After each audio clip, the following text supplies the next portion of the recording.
प्रिय मित्रों, हर हर महादेव, जय माँ अम्बे। मैं ज्योतिषाचार्य पंडित राजीव पाठक आप लोगों के समक्ष दिव्य चर्चा को लेकर के उपस्थित हैं। आइए आज हम जानेंगे कि आपका जीवन साथी कैसा होना चाहिए। मित्रों, सबके मन में उत्कंठा होती है कि मेरा जीवन साथी हमारे अनुकूल हो, हमारे मन के हिसाब से सहयोगी बने। उसके लिए हमारे ऋषियों ने भारतीय ज्योतिष शास्त्र के अंतर्गत बहुत दिव्य ही रास्ता बताया है। मित्रों, ज्योतिष में कुंडली मिलान की ऐसी देन है जो भावी दंपति के जीवन में सुख, समृद्धि एवं स्थिरता प्रदान करने के लिए भिन्न भिन्न माध्यम से पता लगाने में सक्षम है कि उनका जीवन कैसा होगा। परंतु याज्ञवल्क्य की स्मृति के अनुसार जो भूमिका एक सफल ज्योतिषी की हुआ करती है, उतनी ही भूमिका वर एवं कन्या के माता पिता की भी हुआ करती है, क्योंकि बहुत सारे दोष ऐसे भी हुआ करते हैं जिनको देखा जा सकता है और उसके आधार पर भी सुखी जीवन व्यतीत करने में, आनंदमय जीवन व्यतीत करने में सहयोगी होता है।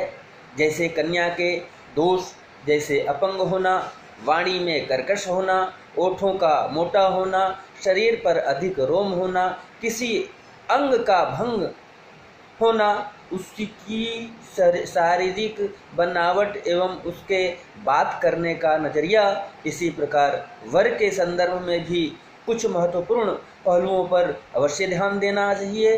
जैसे माता पिता का ना होना, उसके आस पास का माहौल ठीक होना, अपना घर ना होना, उचित शिक्षा का ना होना, अंग भंग होना, शारीरिक रूप से निर्बल होना इत्यादि लक्षण देखना चाहिए। इसके पश्चात वर और कन्या के माता पिता को ज्योतिषी से कुंडली मिलवान करवाना चाहिए। जब भी किसी वर एवं कन्या का कुंडली मिलान किया जाता है तो उसमें यह देखने को भी मिलता है कि अष्टकूट मिलान बहुत कम था, उसके बावजूद भी उनका विवाहित जीवन बहुत ही सुखमय चल रहा है। जहाँ पर अष्टकूट मिलान की गुणों की अधिकता रही, वहाँ पर भी विवाह विच्छेद होते देखे गए।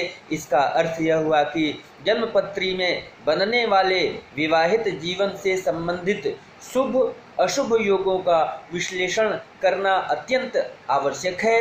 वैसे भी मांगलिक दोष विवाहित जीवन में तब तक असफलता प्रदान नहीं करता जब तक वह निर्बल अवस्था में हो, या पाप ग्रहों से युति या दृष्ट ना हो, या वह अकारण एवं त्रिक भावों यानी अशुभ भावों का स्वामी ना हो। क्योंकि एकमात्र मांगलिक दोष को ही आधार मानकर हम कोई निर्णय लें। तकरीबन 42% से अधिक लोग मांगलिक हुआ करते हैं, लेकिन 42% लोगों के जीवन में मांगलिक दोष का जो प्रभाव लिखा गया है, वर्णित है, दोनों में से एक जीवित रहेगा। जन्मपत्री मिलान के लिए हमारे पास 3 प्रकार की पद्धतियां हैं।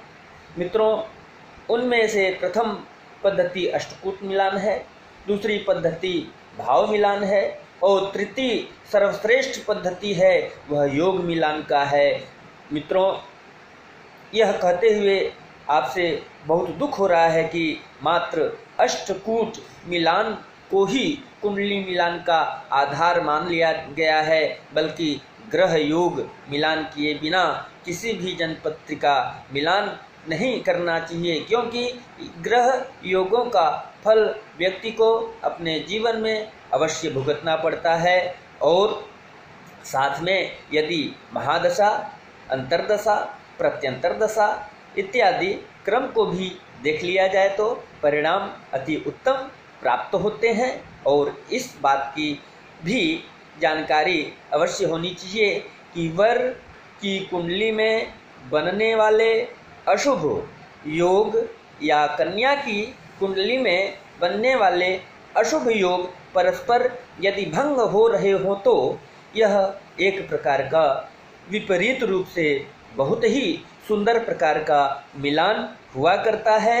जनपत्री मिलान के लिए हमारे पास 3 प्रकार की पद्धतियाँ बताई गए हैं, जो कि आप लोगों से वर्णित किया गया है। हमारे ज्योतिष शास्त्र के अंतर्गत बहुत ही उत्तम व्यवस्था बताई गई है, लेकिन भ्रांतियों के चलते लोग असमंजस में पड़े रहते हैं। अगर शास्त्रों के हिसाब से, शास्त्रोक्त विधि से अगर निर्णय किया जाए तो जीवन साथी अपने अनुकूल लेते हुए सुखी जीवन निर्वाह कर सकते हैं। मित्रों, इन्हीं शब्दों के साथ आज मैं अपने वाणी को विराम देता हूँ। पुनः इसी तरह से दिव्य चर्चाओं को लेकर के आपके समक्ष उपस्थित होते रहेंगे, चर्चा करते रहेंगे। तब तक के लिए हर हर महादेव, जय माँ अम्बे।